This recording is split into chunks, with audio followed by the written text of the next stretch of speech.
Hello बच्चों, let's read this question. So the question says, explain the major features of pre-colonial trade and industries. Pre-colonial trade और industries के main features बताइए. Let's see the key concept. Key concept is Indian Textile Trade Network. हम pre-colonial times की बात करते हैं तो हम majorly 1750s के पहले की बात करते हैं. 1750s क्यों? क्योंकि 1750s में ही यूरोपियन कंपनीज पार्टिसिपेट करना स्टार्ट करती हैं इंडियन ट्रेड में और उसके बाद ही हम कॉलोनाइजेशन का प्रोसेस भी देखते हैं. तो 1750s के पहले इंडियन टेक्सटाइल ट्रेड एक प्रोमिनेंट ट्रेड था जिसका बहुत इंटेंस और कॉम्प्लेक्स नेटवर्क था in the India and as well as outside India.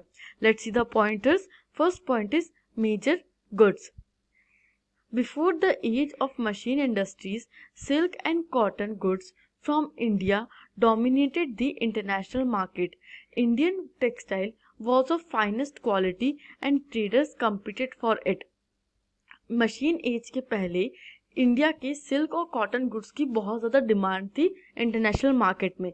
जो इंडिया के टेक्सटाइल गुड्स थे वो बहुत फाइनेस्ट क्वालिटी के होते थे और इंटरनेशनल मार्केट में ट्रेडर्स compete करते थे for this goods. Second point is trading partners. Armenian and Persian merchants took the goods from Punjab to Afghanistan, Eastern Persia, Central Asia. Bales of fine textile were carried on camel back via the northwest frontier through the mountain passes across deserts. अब जो Indian textile था उसका एक बहुत wide network था trade का.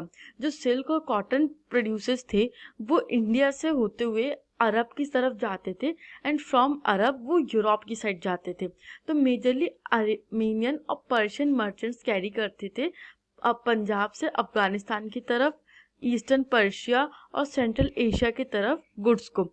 और fine textile के बेल्स मतलब कि एक लार्ज क्वांटिटी में कपड़े को कैरी करते थे on the camel back north west frontier से, जो भी पासेस हैं हिमालयास के बीच में अफगानिस्तान एक्सेट्रा से, तो वहाँ नॉर्थ वेस्ट फ्रंटियर से इनको कैरी किया जाता था through the mountain passes across the desert के भी पार. Third point is major ports. A vibrant sea trade operated through the main pre colonial ports.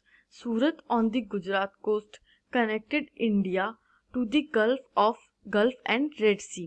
Masulipatam on the Coromandel coast and Hooghly in Bengal had trade links with Southeast Asian ports.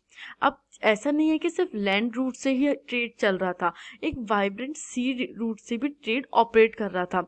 सूरत, मसूलीपट्टनम और हुगली कुछ main ports थे जो कि India को connect करते थे gulf, red सी और south east Asia से. I hope you understood this question. Thank you and best of luck.